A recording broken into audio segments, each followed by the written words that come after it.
പണിയെടുത്തിട്ട് ഒരു കക്കൂസും കുജും കല്ലേറ്റ് എടുത്തിട്ട് ചെയ്യാം. പിന്നെ എങ്ങനെ പൊളിഞ്ഞാടല്?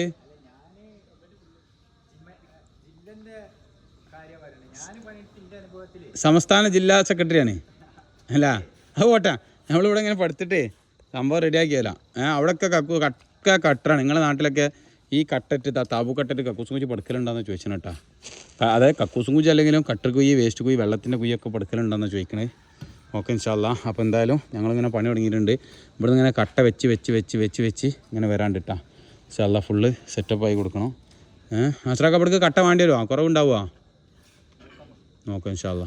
ആലോചിക്കാം. എന്തായാലും ഇങ്ങനെ വെച്ച് വരട്ടെ. പൂര കട്ട വിട്ടാവും. ഓക്കെ ഇൻഷാ അല്ലാ. ഏതാ നേക്കറ് സംഭവം. ഇവിടെ ഇങ്ങനെ മതിൽ കെട്ടിയിട്ട് സംഭവം ഇങ്ങനെ സൂപ്പറാക്കിയാണ്. ഓക്കെ, ഈ ചെറിയ പീസിന് പോലും ബെൽറ്റ് ഇട്ട് കിട്ടാൻ. ആസ്രാക്ക ഇവിടെ ഒരു സ്റ്റെപ്പ് ഇട്ടാണ്ടിട്ടാ. ഈ സ്റ്റെപ്പ് ഈ ചളി ദീമൊക്കെ ഇറങ്ങിയതിന് പകരം ഒരു ബോർഡറല്ല, ഒരു ചവിട്ടന്നാക്കി ഇട്ടാണ്ടിട്ടാ. മറ്റേ കുട്ടികൾ ഇവിടെ ചെടിയൊക്കെ വെക്കാനുള്ള സെറ്റപ്പ് ഉണ്ടാക്കണ്ട. അപ്പോൾ ആണ് കയറുമ്പോൾ പ്രയാസമാവും കേട്ടാ. ഇവിടെ പിന്നെ സെറ്റാക്കിക്കണ്. ഇവിടെ ഞാൻ തന്നെ തർത്തീബാക്കി ഒരു സ്റ്റെപ്പാക്കിയിട്ട് ഇങ്ങോട്ട് കയറ്റി കോൺക്രീറ്റ് ഇട്ടിക്കണ്. അതുകൊണ്ട് ഞങ്ങൾ ഫുള്ള് സെറ്റപ്പായി കൊടുത്തിട്ട് മാഷാ അല്ലാ. കൽബിൻ്റെ റാത്ത് പറഞ്ഞാൽ അതൊക്കെയാണ്. പ്രവാസി അവിടെ ഇരുന്നാലും പ്രവാസിക്ക് റാത്താവും. ഓക്കെ, ഇത്രയും സെറ്റാട്ടോ.